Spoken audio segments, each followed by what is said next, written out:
vamos conversar sobre a segurança na operação de vasos de pressão. Alguns dos gases armazenados nestes equipamentos são extremamente perigosos. Daí a importância do cumprimento rigoroso de uma série de normas. Em algumas empresas, como por exemplo as petroquímicas, o número de vasos de pressão em uso é grande. Uma única indústria pode possuir cerca de 2.000 vasos e todos necessitam de controle e manutenção.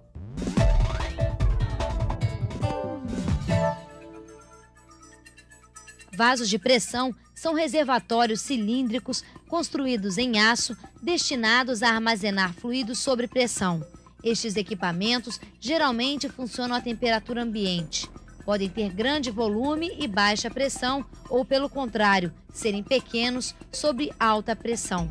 Alguns profissionais lidam com equipamentos que exigem respeito e atenção. Vamos ver de perto? Qual o seu nome, companheiro? Michel. Michel, qual a sua função aqui na indústria? Eu sou técnico de operação. Você conhece os vasos de pressão aqui da indústria? Sim, conheço eles. Eles nos foram apresentados através do curso de formação de operadores e também depois de estágio supervisionado na própria área. Eles servem para quê, Michel? Eles servem para armazenar fluidos sob pressão, ou externa ou interna. Michel, quais são os riscos referentes a esses vasos? Cada vaso possui seu risco próprio estabelecido, segundo a NR13. E o risco varia de 1, maior risco, categoria 5, menor. E como evitar esses acidentes, evitar esses riscos? Eles são evitados através do procedimento correto, atualização dos procedimentos, trabalhar dentro das condições de projeto e sempre estar revisando os procedimentos operacionais. Que tipo de treinamento o profissional tem que ter para trabalhar com esses vasos de pressão? Além da formação do curso de operador inicialmente, fornecido pela própria empresa, também tem que ter o curso de atualização da NR13, que foi a partir de 1995. E não é só em grandes indústrias e fábricas que os vasos de pressão são fundamentais. Em nosso dia a dia, passamos por vários deles e não sabemos. Desde a hora de encher o pneu do carro até quando estamos sentados na cadeira do dentista. O compressor gera o ar comprimido e ele é a alma do consultório. É o ar comprimido que faz funcionar as peças do equipamento. A turbina de alta rotação, é o tratamento. E o motor de baixa rotação também. Os vasos de pressão devem dispor de instrumentos obrigatórios para a prevenção de explosões. Os dois instrumentos mais importantes nesse sentido são o manômetro e a válvula de segurança. O manômetro mostra em que valor está a pressão interna do vaso, o que permite ao operador fazer os ajustes necessários para que nunca seja ultrapassada a PMTA, pressão máxima de trabalho admissível. Quando a pressão ultrapassa esse limite, antes que seja comprometida a resistência do material, a válvula de segurança deve abrir, liberando o fluido para a atmosfera e, consequentemente, aliviando a pressão do vaso. Agora vamos saber os efeitos em casos de acidentes de algumas das substâncias normalmente armazenadas nos vasos. No que se refere aos vasos de pressão, devem ser considerados fundamentalmente os riscos de explosão e de vazamentos. Tudo depende da sua fabricação, instalação, operação, manutenção e inspeção, pois os efeitos das substâncias armazenadas são perigosos. Vazamentos de amônia geram problemas respiratórios e podem levar à morte. Mais severo do que a amônia é o H2S, gás sulfídrico, letal quando inalado, mesmo em baixas concentrações. Vazamentos de ar comprimido podem não ser perigosos, mas a explosão de um reservatório de ar comprimido pode causar tragédias. O hidrogênio é altamente inflamável, por isso vazamentos desse gás podem não causar a intoxicação, mas sim explosões severas. A pressão e o volume são grandezas de grande importância, pois determinam a amplitude dos danos que incluem explosão, contaminação e queimaduras. No Brasil, a principal norma a ser seguida para garantir a segurança dos vasos de pressão é a NR13, norma regulamentadora do Ministério do Trabalho que trata de caldeiras e vasos de pressão.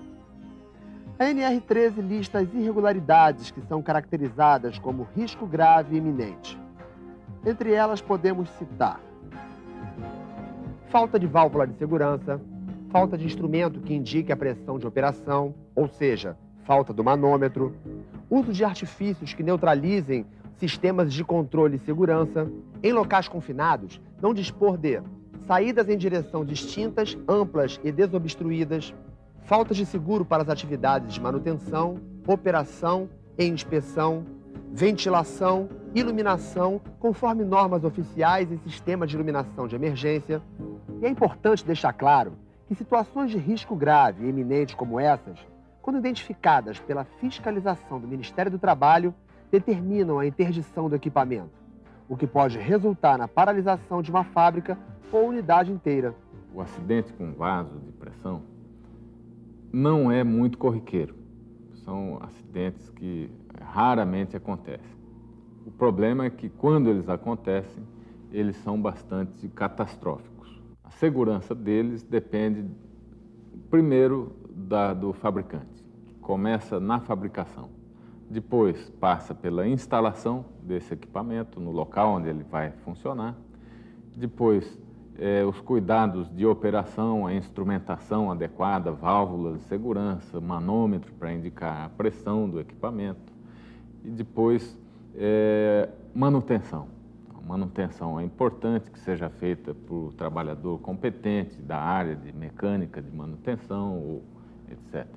E ainda, periodicamente, passa por inspeção feita por engenheiro. Então, a caldeira, o vaso de pressão tem que ser desligado, tem que ser aberto, e o engenheiro vai fazer a inspeção tanto da parte exterior como da parte interna do equipamento para saber se ele ainda está em condições de operar e por quanto tempo. Conseguimos deixar escrito, deixar consolidado nessa norma diversos aspectos que dizem respeito aos trabalhadores e que é uma tarefa nossa estar o tempo inteiro na fábrica buscando melhores condições de saúde, segurança e meio ambiente.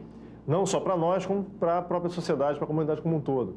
E é por isso, então, que a gente listou alguns itens nessa norma, aumentando, inclusive, as condições de risco grave e iminente. Interessante também notar que existe agora uma classificação desses vasos. Porque antigamente era todo mundo tratado igual, seja um vaso com ar comprimido, com uma pressão baixa, ou um vaso com um gás extremamente letal, um H2S, por exemplo, um ar sulfídrico, ou um gás com uma pressão elevada, hidrogênio a pressão elevada.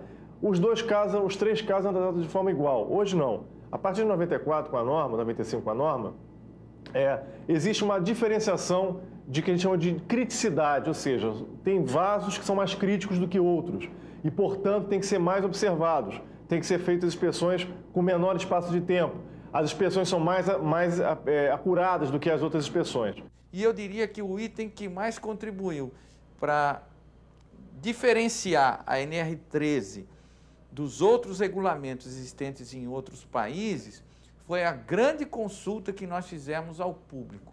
A NR13 atual, ela incorpora aspectos de projeto dos equipamentos, aspectos de instalação, como posicionar os equipamentos nas plantas, né? Aspectos relativos à operação, né? Quem vai operar a caldeira, o vaso de pressão, qual é o grau de instrução, qual o treinamento que tem que ter. Né? Ela incorpora aspectos de manutenção, se você vai fazer um reparo, né? Como é que você vai fazer esse reparo para ele ficar bem feito e não acabar prejudicando a segurança concebida no projeto?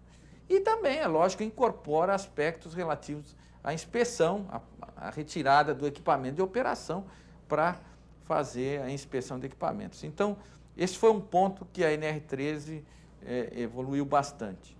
Todas as pessoas que lidam com vasos de pressão devem considerar seus riscos e ter cuidados redobrados. Assim, a segurança e a saúde dos trabalhadores poderão ser garantidas.